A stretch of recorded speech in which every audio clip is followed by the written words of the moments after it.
To me, the start is 50% or more of the race. Why? Because you get a bad start, you have to pass 15, 20 guys. You get a good start, top 3, you have to pass 2 guys. From the beginning, I warm up my tire, I make sure it's hot, I spin it once, and then I start jumping, and I feel the bike. Once the bike feels like it's leaping out of my hands almost, that's good enough. I sit there and I wait for, the gate to drop.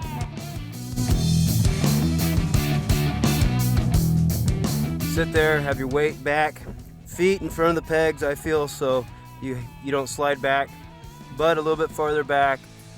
Have, more stand up, more up straight. On a dirt start, you want to be here because you're getting traction. Cement, you want to be about here. Yeah, I use the front brake because you got your clutch just out a little bit where the bike is kind of wanting to go forward a little bit, so you need your front brake to hold your bike. And with your feet down in front of the pegs, you can hold it too.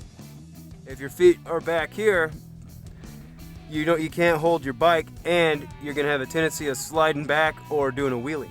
Some people have one leg up, and both feet down. I have both feet down. I just feel like I have more stability coming off more control coming off the concrete or the dirt, and it's rider preference. I do the same thing I ride the whole track with, and that's these 2 fingers right here. One finger on the brake, one finger on the clutch, and you notice the bikes are like this, down a little bit, so when you gas it, they take off. Oh, and then your clutch, you want to have it out just where you feel the bike start to chatter, and then pull it in just a little bit, so when you let that clutch out, it's gone right there. You don't want to pull it all the way in, because there's, you have an inch of letting the clutch out before the bike will go, and that is maybe 1/100th of a second, but 1/100th of a second could be a start. Gearing is depending on the bike, depending on the weight of the person. The worst thing to do is to spin. If you come out bogging your bike, you'll get a better start than if you're spinning the tire like Big Daddy Garlits. Yeah, if you take a picture of this starting line here, that's how most people do the start, and that start over there where I did the start, you can see every knobby coming off the start. And if you see every knobby coming off the start, that's a great start. If someone's fast lined up next to me, then depends on what side they are on the side of me. If I get the jump on them, I'm going to move over. That's racing. That's how it's done. Pretty much, if you have your handlebars in front of that guy, they're done. The jump is the most important part of the start, and if you can get the jump, then you're going to have a good start.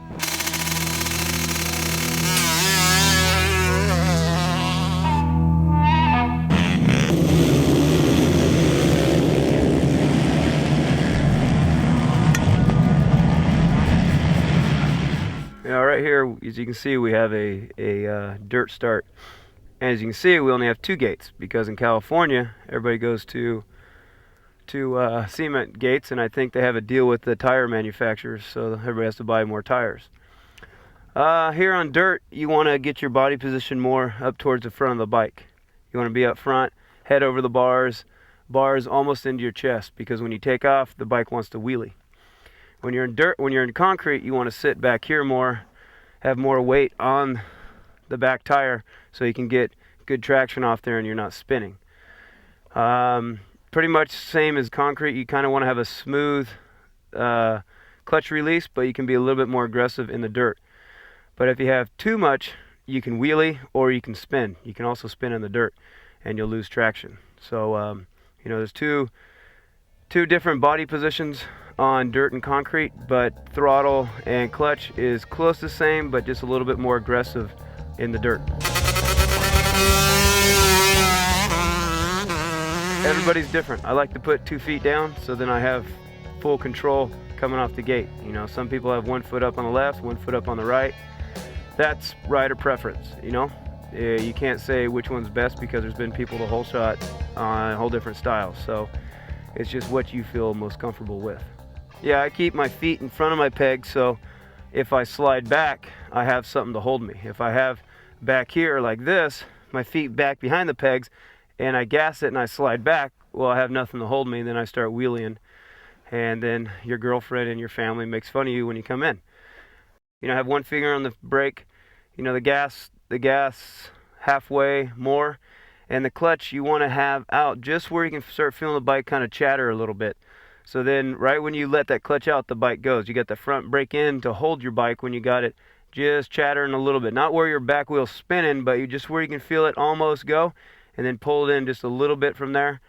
And you should have the gas on, and right when you let the clutch out, boom, little bit more gas, and you're off the gate. Gearing is, I'm not going to tell what gear to start in. Everybody starts in different gears, different bikes, different weight, everything. It's it's first and second on the dirt, first and second on the concrete. On 125, a slower bike, when it's real disc up, when you get off the gate, you want to click your gear, and then when you're starting to go down straight, you want to kind of get back to get that front wheel light to get over that soft dirt. 450, you don't have to get back as far because the bikes already have enough power. But everybody's bike is different. For me, I try to shift, pretty quick over the gate so that I can get in the higher gears the faster you go. You don't want to be too close to the gate. You want to be, close enough where where your front wheel's not going to hit the gate. Lining it up, you want to always look for a nice clean rut to the gate and a nice clean rut away from the gate. You don't want it to be sideways or a big hole or anything weird in there. So you always want to look at where you're going to start. Don't just look at where you're starting, but also look in front of the gate, because that's important too. One that's not too deep, one that's not too hard of dirt, too soft of dirt. There's a lot to it. When he has the 30-second board out, it goes to the sideways, and I count 1, 2, and I shift it in the gear, and then I get ready. You got 5 seconds, so there's no reason just to all of a sudden be revving your bike. You got some time. So I get revved up, because sometimes when you're staring at it too long, you're not as attentive to the gate. And if you kind of can sit there for 2-3 seconds staring at it, I think you're much more ready when the gate drops than kind of just almost going into a daze, looking at just waiting for it to drop. You want to line up next to people are going to get good starts. If you are a good starter, then line up the people that's not going to get a good start. Then you got a free start straight.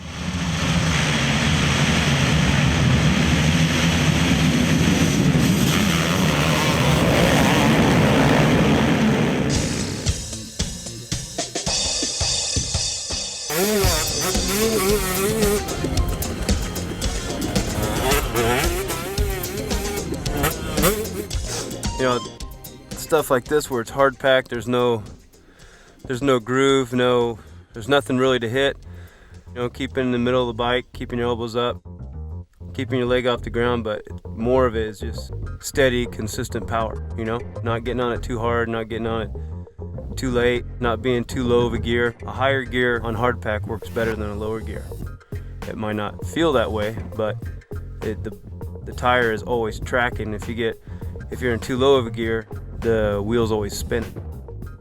And that's one hard thing for people to get used to, is kind of almost lugging your bike a little bit, than always being on the gas where you can in deeper dirt. If you come in braking hard with your front end, you're going to have a front end push. If you come in braking with your back end hard, the back end's going to want to come around. And so if you come in with both of them and be consistent and easy on the braking, you're going to have good traction. Hard pack stuff, you can lock your brakes up, lock your tires up a lot easier than you can when it's loamy. So again, everything is being very consistent and almost easy on the brakes, easy on the gas. In the middle of the corner, you got to sit up front more, because you got to get that front end to track. You got to put weight on that front end to stick.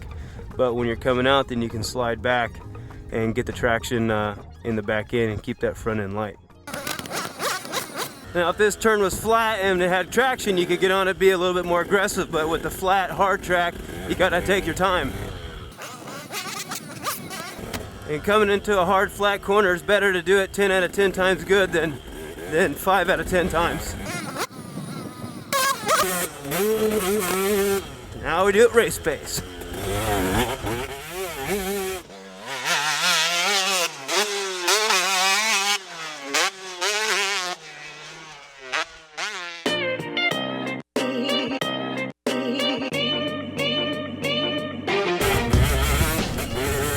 Alright, come down and got a hill here. It's a little bit slick, a little bit hard. Got a bowl turn here, so you want to come on the outside to use a whole turn. Once you get into the turn, look ahead where you're going to the jump.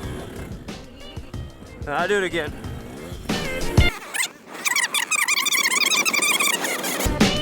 Here we have a long straightaway coming into a bowl turn here, so you want to start on a bowl turn, you want to start where the bowl starts and end where the bowl ends. Then you keep your momentum. So you come in here, right when you get your front end here, stick your foot out, look ahead, and out you come out of the corner.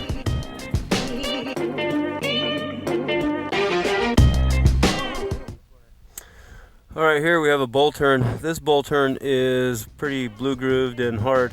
So the power delivery is the same as a flat corner. You don't want to get too aggressive with it. You want to be in the right gear.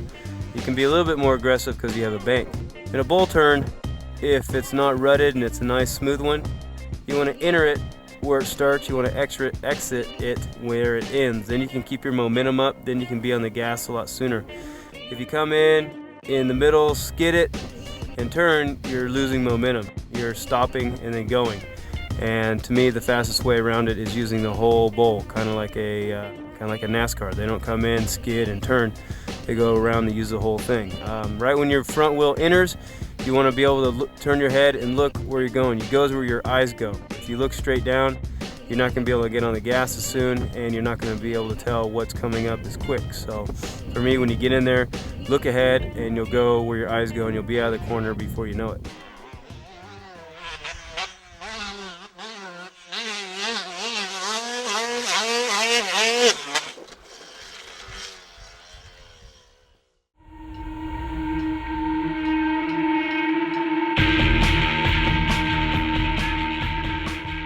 The mistake of a lot of people is going too far outside in the corner. If you look at this corner, the outside is soft. It has some parts sticking out, so to me it's much easier to make a mistake out there than it is to come inside. Inside, you can hold the same momentum, if not more, and you're cutting off probably by the time you get to point B over here, probably about 40 feet of track.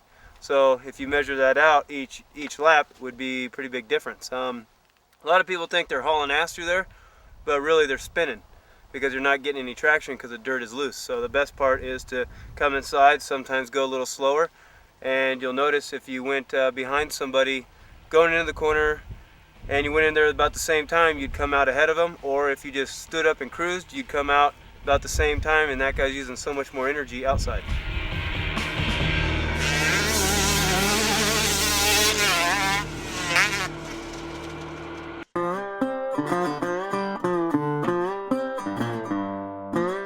Standing up, going through a sweeper like we're showing, right? Are we showing it right now? Are you showing it right now, or is it, am I? No, we're showing, yeah. Talking about a sweeper that you're looking at now, standing up. You know, you always want to have your head over the handlebars, like you say, so you can look down, see your number plate if you stopped and looked at it. You don't ever want to look at it. Gripping your bike with your knees. These things are it's like the vise, you know? You hold that, that's what controls the bike. This is just turning, and your arms should be loose. A lot of people get arm pump, and that's from holding on too tight. I use my legs a lot, and that's one reason why I never get arm pump. Elbows up, being in a high enough gear, and always looking far enough ahead to know what's coming up so you can miss it, hop over it, wheelie it, go around it, whatever it is. If you're looking right at your front wheel, you're not going to know what's coming up, so you're going to ride tighter, and if you hit a hole, it's a lot easier to crash.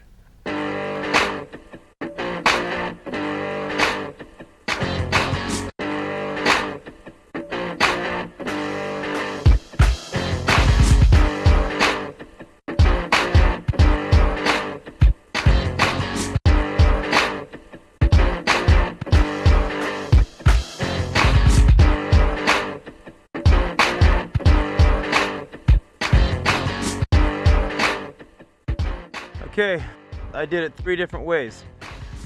I came off the tabletop, I was real aggressive, came in here, wow, look at this berm, hit this berm, went nowhere. I couldn't even catch any air off the tabletop. You come in this and you see how soft this is, right here. Your bike just sinks. There's no way you can get any traction coming out of here, and I see people all day long hitting this berm, Second time came in here, jumped tabletop, little less aggressive, turned it, and I started sliding my back end. I just caught the end of the berm with my back end, and I was on the tabletop, on the gas, off it. Scrubbed off my momentum a little bit when I hit that, but I stayed at all this stuff. The third one came off the tabletop, was the least aggressive, slowed down early. I was out here, right here, made my turn early, cut it back to the inside, and I almost jumped the whole tabletop. I stayed out of the soft stuff, I took my time, and I was on the gas sooner, getting traction, and almost jumped the whole tabletop. So that's, in one turn, I had 3 different ways of doing it, and the last way was probably the most consistent. Maybe feels the slowest coming into the corner, but is the fastest coming out of the corner. And that's where you want to always think of, is how you come out of the corners, not so much of how you come in.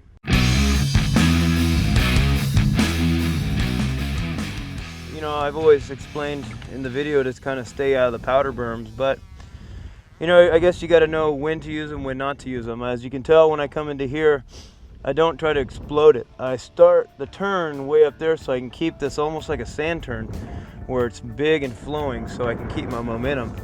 And then out here it starts getting harder, a little bit more grip, and then I can get my traction to come up that hill, because this hill is kind of, you know, it's a steep hill. You know, if I came into it inside and tried to square it off and blew into it, I'd lose all momentum. But I keep this berm real big, long sweeper, so I can keep my momentum. In a soft corner like this, a higher gear might work a little bit better, because you're not just digging into the dirt. Coming out of this corner, you should be able to hit at least another gear going up that hill if you come out of it correct. That's why I say being nice and smooth with the gas, you can keep that nice arc in the corner. If you come in and be real aggressive, whack, and hit it and stuff like that, that might be nice. This will be blown out and this will be nice. So then you have almost 3 corners. So that's where being nice, easy, throttle control, looking ahead, and you know, being almost patient, you know, is better.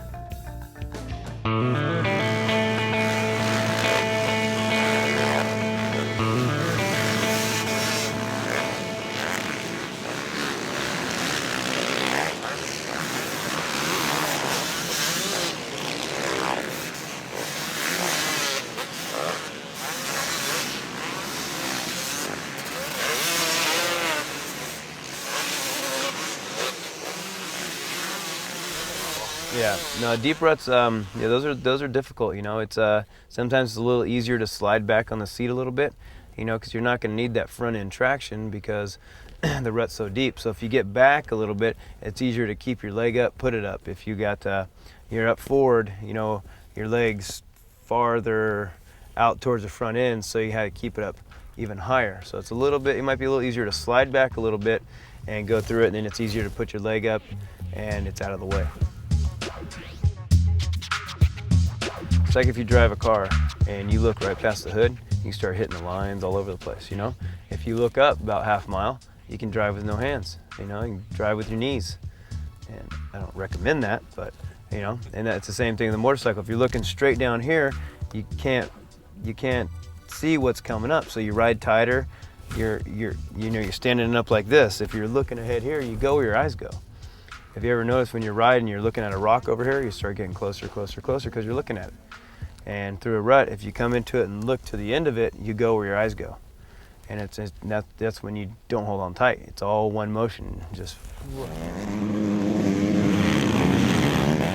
The most important things are looking ahead in the corner when you enter the rut, you know, looking towards the end of the rut, trying to keep your leg off the ground as much as possible. If you hit your ground, your bike will stand up, or it'll bring you back on the bike, and then you're off balance. Sometimes there's bumps before it, so if there's bumps, you're standing up, and then right when you enter the corner, you want to sit down, look ahead, get on the gas. It's kind of one motion.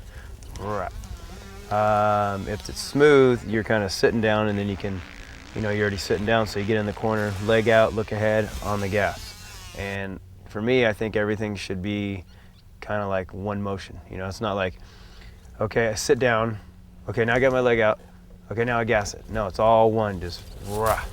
And that's why it looks like, you know, when you watch the pros, it's all flow, you know, everything's just happening like that, not, okay, I did this, okay, now do this, now do this. You don't even think about it, it's just bam, bam, bam.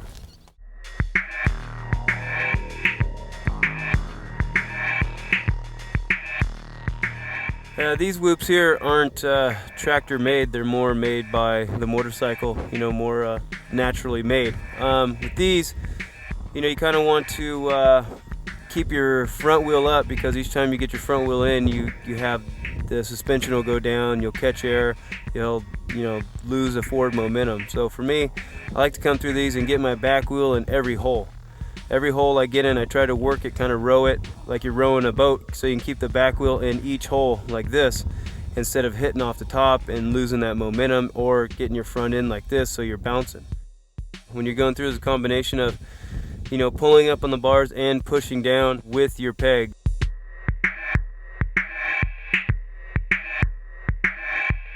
I pull back enough just to have the front wheel up. You got to feel it too. You got to feel that your back wheel is going in every hole and your front wheel is going over the top of the jump. You don't want to do a giant wheelie, but just enough to get the front wheel over and keep the back wheel into the hole. Anytime on a bike you can wheelie stuff, you'll go faster. Same works with sand, hard pack, loamy conditions. Anytime you have, rough section, whoop section like that, that is not like a stadium section. You want to kind of manual it, as if you watch the BMX riders, how they manual stuff. Same thing on a motorcycle, but you got the power to be able to keep your front wheel up. You play with the throttle a little bit, but in other times you just leave it pinned. You got to kind of be one with the motorcycle. It's hard to say that in this section you do this scenario you do this. Every time's different, every lap's different. So you could go through the same section 30 times and 15 of them will probably be a little bit different.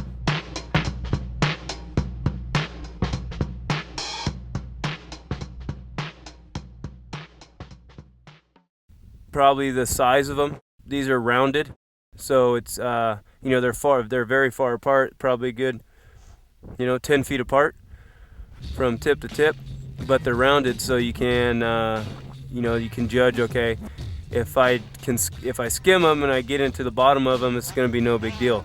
If these were real peaked, no, I wouldn't try to skim them. I would double through them or try to triple through them, whatever. But with the way they are, you can carry a lot of speed them and just carry off the tops. I know what I'm doing when I come out of that corner, and that's why I start shifting up, probably 4th, 5th gear through these.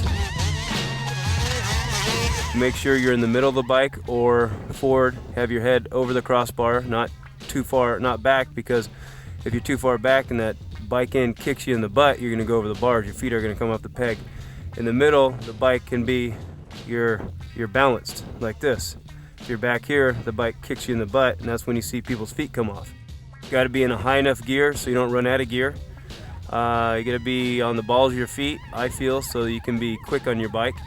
Grip your bike with your legs and look ahead 2 or 3 whoops ahead so you know what's coming up.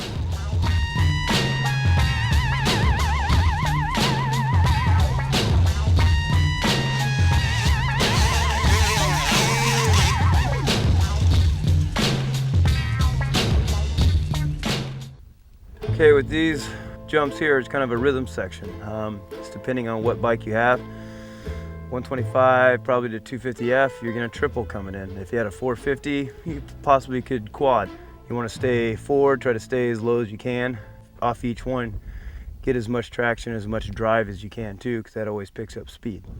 Body positioning is more over the front end, so you don't get kicked from the back end, and you can be more aggressive that way. Downside it a little easier. These, sometimes it looks like you can skim through them, but they're a bit of a distance to skim through them. Maybe like say on a 450 you probably could, because you have that momentum, that power.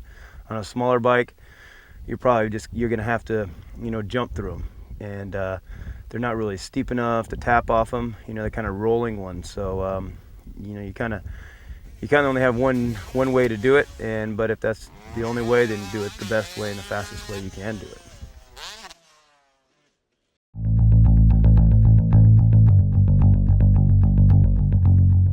Yeah, I mean, there's jumps out there that scares the crap out of you, but I mean, if you want to win, you want to do good, you got to do it.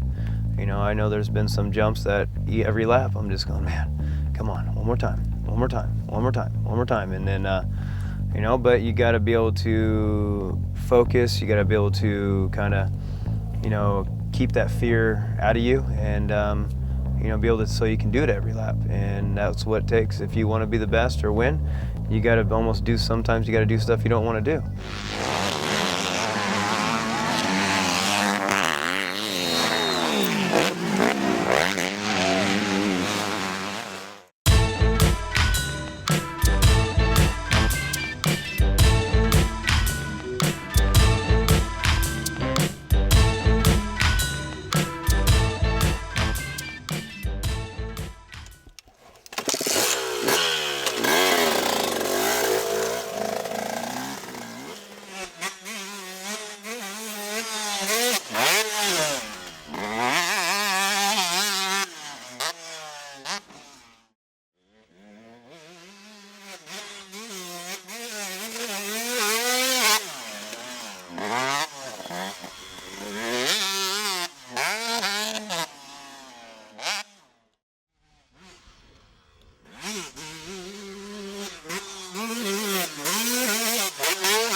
As you see, we got a rhythm section coming up. So you want to make the rhythm section, you want to be able to come in the corner smooth. You don't want to be coming in this corner sideways where you're going to have to screw up speed. And as you see, I hit the turn on where the turn begins. So then I can use the whole turn. I'm on the brakes until about right here. And then I hit my gear down. When my front wheel gets here, I start looking here to find out where I'm going to hit the jump. And now from here, I can see the jump where the high spot is and where the low spot is. And on 125, you want to hit the high spot because it's a far jump. So I'm on the gas here. When I start exiting the corner, right when I start hitting, feeling the power to the end, I hit the next gear. When I'm coming up to the jump, I'm holding my breath. No. I'm committed right here. I'm committed. So right about, say, here on the jump, I start standing and lifting with the bike. And when I hit this jump right here, the bike is completely up into my chest, lifting up with the bike, legs, arms, so I can get over the jump. As you can see on the jump, there's a little bit of a high spot right in the middle. It doesn't take much. Sometimes it's only a few inches, a foot, a little steeper, whatever it is. Normally on a jump, you always want to find the low part. But on a jump that you're trying to lift, get as much air as you can to get over it, you want to find a little bit of a higher spot. And right here in the middle is the highest spot.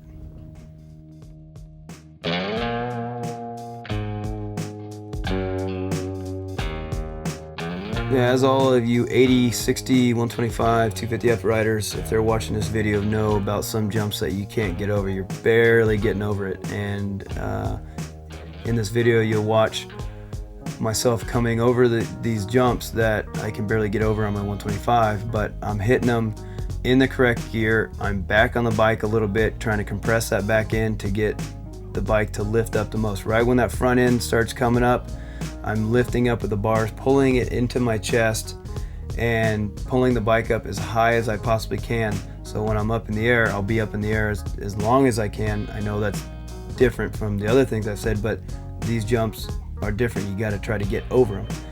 And once you pull the bars into your chest and you're at about the peak height, you want to start pushing your bike, pushing the bars forward to level that bike out. As you can see, my feet are off the pegs, bars are in my chest, and then you can see me push the bars forward and level that bike out to the landing.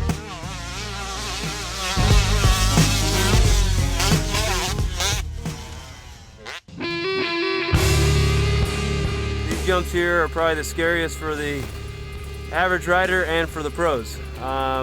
When jumps like this, you kind of want to size them up, possibly, if you can without hurting yourself or landing too hard, is to jump a little bit past the takeoff ramp to see how far it is. And you know, that's probably the safest and best ways to size something up. So we're going to do it both ways, this way without jumping it, the next way with a little bit more gas, and sometimes that's all it takes is just a little bit more gas to get over these things. But I wouldn't recommend it until you are confident and comfortable with what you're doing.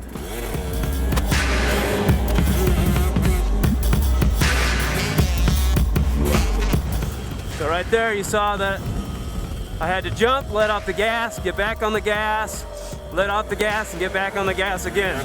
So when you commit to jumps like this, you can take that second jump out and not having to let off the gas, and then you're on the gas all the way down the hill. There we go for the one. Woo!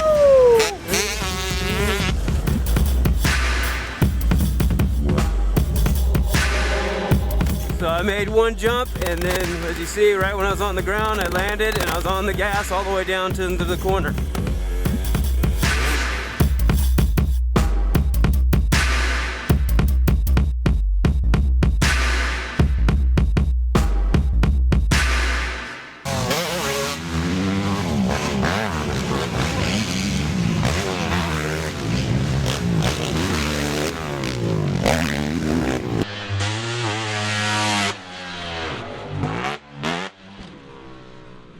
Coming off this jump here, standing up, right when I'm coming into it, I'm standing up and then I get into the bike. Come into the bike, and when I come up, I come back up with the bike. So the bike's squatting down, so am I.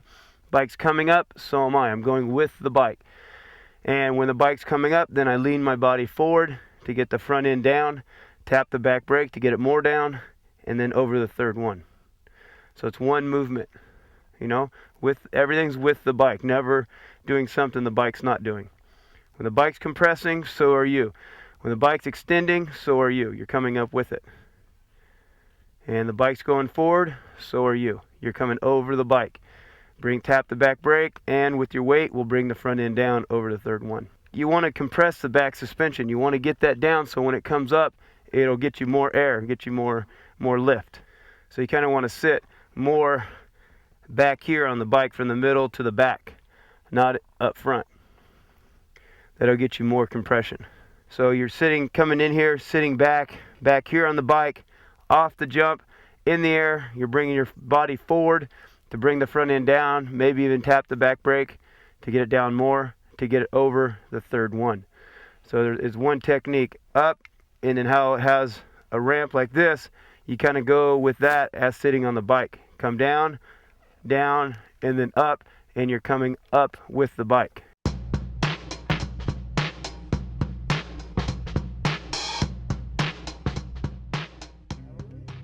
On this jump here, it's one jump. It's very easy to jump real high, real far. You're still jumping out there, but you're scrubbing your speed off, so you're staying a little bit lower, and you're getting on the ground a little quicker than you would if you just jumped off the thing, landed hard, and got on the gas. When you come up to jump to scrub your speed off, it's a tricky thing. You want to come into the jump, turn your front end, and lean the bike over. That means the wheels are going to start to lose traction, to slide a little bit. Like I say, it takes practice. You don't just go and do it. Everybody that you see is doing it in the pro ranks have been riding for 15, 20 years. Scrubbing the speed off when you watch Bubba and the rest of the pros is how you stay lower on the jump to get to the ground quicker, to get on the gas, to get the power down. And because when you're in the air too long is when you're losing time. When you're on the ground, you're going faster.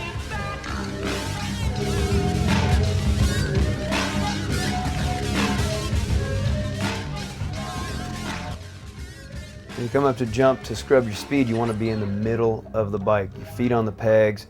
Use your legs and your bars to scrub the speed. Sometimes there's a point when you use a bar so much that you let your legs or feet come off the foot pegs to let the bike lean over easier. Yeah, when you straighten the bike up, you want your feet back on the pegs when you're landing. And when I talk about taking your feet off the pegs, it's taking your feet off the pegs just a little bit. You're lightening the bike up, you're lightening it up, taking your feet up off the pegs so you can turn that bike over. You're turning your bike with your front end, pushing down on the bars along with pushing with your outside knee on the bike. So if you're turning your bike to the right, you will be pushing with your left knee. If you're turning your bike to the left, you'll be pushing with your right knee to lean it over. It's almost like a whip, but you're trying to stay low on the ground. The majority of the time, you're in the middle of the bike. You never want to be on the back of the bike when you're trying to scrub speed. Ideally, you want to be in the middle of the bike, head over the bars, where if you stopped, frozen in time, you could look down and see your number plate. That means neutral on the bike, middle of the bike.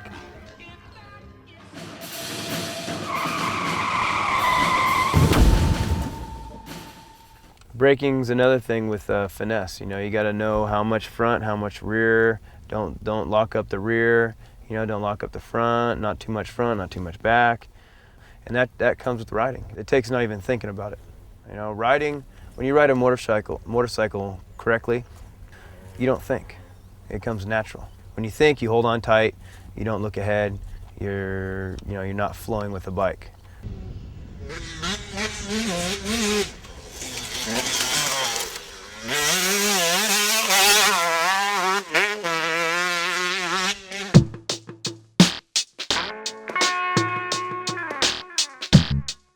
This downhill is steeper than any downhill I've seen on any race course or national course. As I come from the top, there's a couple bumps down the hill, and I hop once, hop again, and right when I'm coming down to the corner, that's when I hit my brakes. You have a sharp left here, so you want to hit the brakes real hard or you're going to be flying over the berm. I use my front brake quite a bit harder on something like this because that's where all your stopping power is. When you get down to the bottom of the downhill, there's some braking bumps. Definitely you want to squeeze with your legs, let your arms be free a little bit so you can kind of go with the bike. You have to be one with the bike when you start hitting these big braking bumps because it's going to kick. If you're holding on tight, it's going to be kicking you forward. Okay, now when I come into the corner, I have to shift down from this downhill. You know, every bike's different. You might have to shift down once, you might have to shift down twice. You want to shift not when you're coming into the braking bumps, because if you're in a lower gear, that wheel is not going to be as free going over those bumps. The suspension's not going to be free, the engine's not going to be free. So a higher gear will let you go over those bumps smoother, so then after you're over those bumps, then you can do your downshift, then into the corner.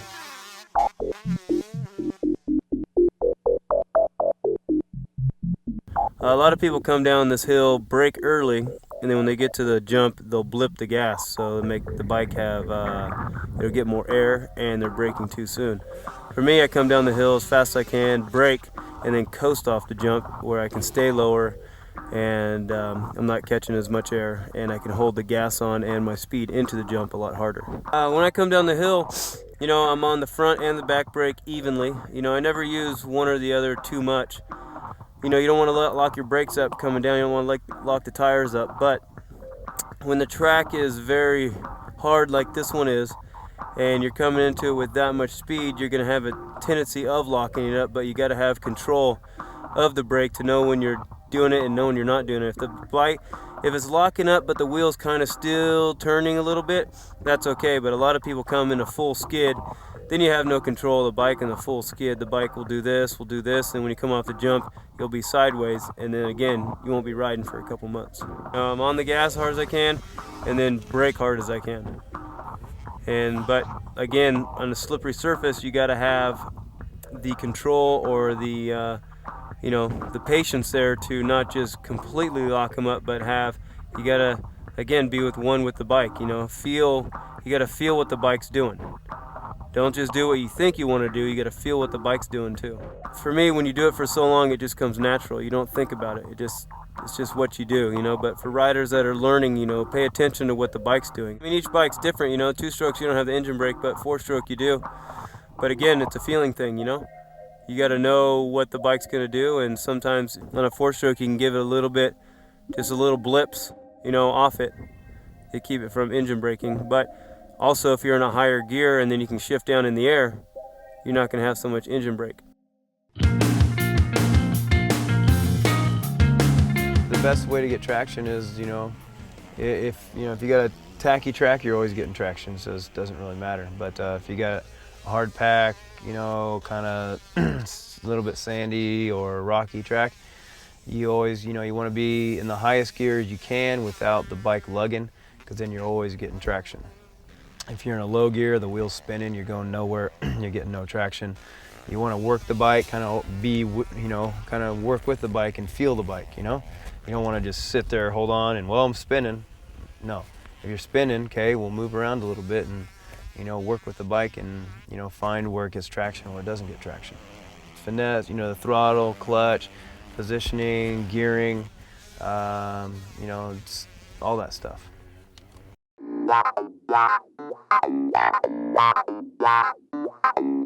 Being creative is, you know, keeping your mind open, looking at different lines, and if you keep the same line, you're never going to be able to pass anybody unless they make a mistake.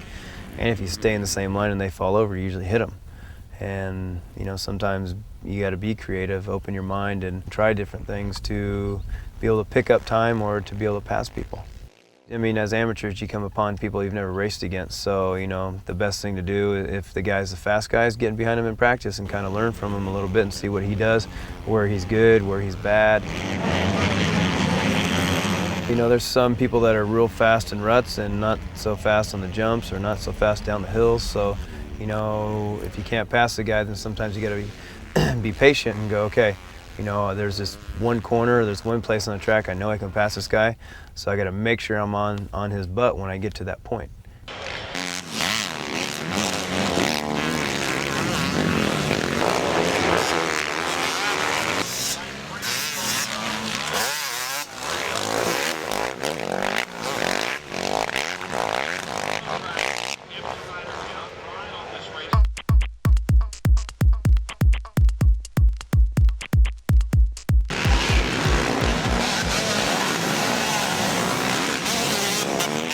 Lines are the most important thing in a motocross race, is you know, being able to be open-minded to try different things. Even if it might be a little slower, you try it. And also in practice, not always trying to be the fastest guy, but trying to be, if you know the track's going to be hard to pass on, go out there and try to make new lines in practice, because that's the only person that's going to make them. A lot of the other people aren't going to. My situation this year of being on the 125 against 250Fs, sometimes I got to sacrifice my lap times to be able to try to make new lines, inventive lines for when the races come, and I have my lines where I can try to pass. And you know, I think that's important. But don't, you know, to me, people that ride the same line all the time are lazy people. You know, if you move out of the line 6 inches, a foot, it's smooth, and people don't see that. And you never know if it's going to be faster or slower unless you try it. And that's where practice comes in, and even the race, you know. If you lose time in that corner one lap, okay, we'll go back to your line before. You're never going to pass if you follow the guy. That's why you got to try different lines and be inventive and, you know, always be looking ahead.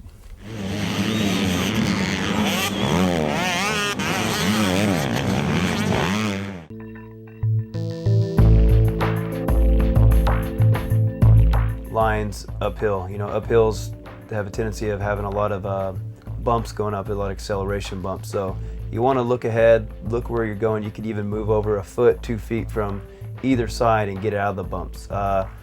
If you have an uphill that has a little bit of turns to it, you want to try to make it the straightest shot as possible, so when I get to the next turn, I'm holding the most speed, not using more track than I have to. Again, cutting down the distance from point A to point B.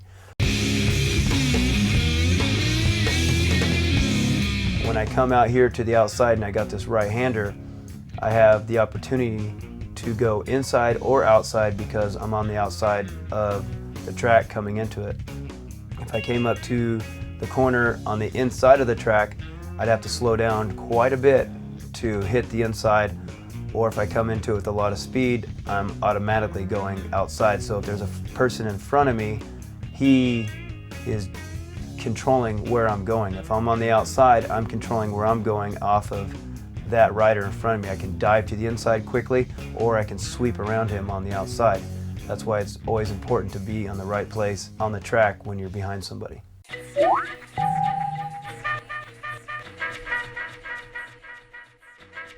Okay, this is an off-camber switchback. You know, you got some more speed coming with this. It's a little bit different than just a normal off-camber turn.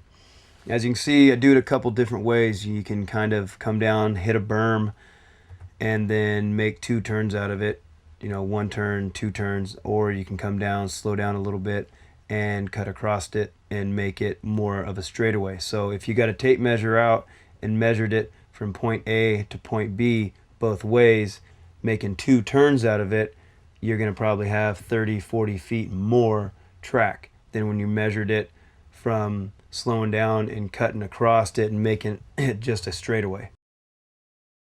As you can see, when I come on the outside to hit that berm, I'm coming down the hill with a lot more gas. But I have a nice berm to hold me, so I can be a little bit more aggressive. On the inside, I come down the hill, I let off the gas, I'm patient, and I make a straightaway out of it. So again, when I get to point B, I'm going faster, or I'm going to get there quicker than making 2 turns out of it. And again, you have to be patient sometimes to be quicker. Slow down to go faster sometimes.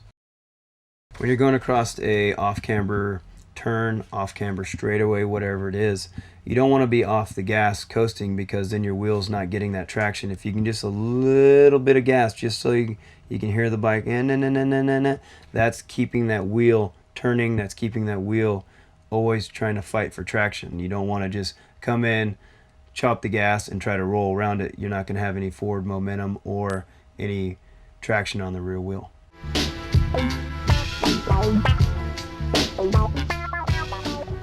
Okay, as you can see here, we have 2 jump options. On the left, there's a big jump. You hit this jump and jump over the tabletop. The other one, you carry more speed into the tabletop, scrub your speed off, and on the ground. I go to a lot of local tracks, a lot of amateur races, and I see these guys just catching huge air. So when they come in, they talk to their girlfriends, and girlfriends taking pictures, and look how badass I am. I can jump this big jump. But I think it's much cooler when you come in with a trophy, because you are taking the correct line, the fastest line, and that's the line that you can stay closer to the ground, on the ground quicker, and accelerate with more speed. Air, is the cool factor, but when you got an option like that and you can hit it so hard and stay so low and get on the ground so quick, that's always going to be the fastest way. And you also have to be aware enough that if there's big holes coming into it, big ruts coming into it, mud, whatever it is that's going to slow you down on that side, okay, then maybe the other side might be quicker. So pay attention, keep your eyes open, and look. And try both lines in practice. Even if you know one line's slower, try that line too, because you might be stuck there 1-2 laps in the race. You don't want to have to do it in the race without knowing what's on the other side, or how it's going to feel, or how it's going to kick you. So always pay attention to both lines.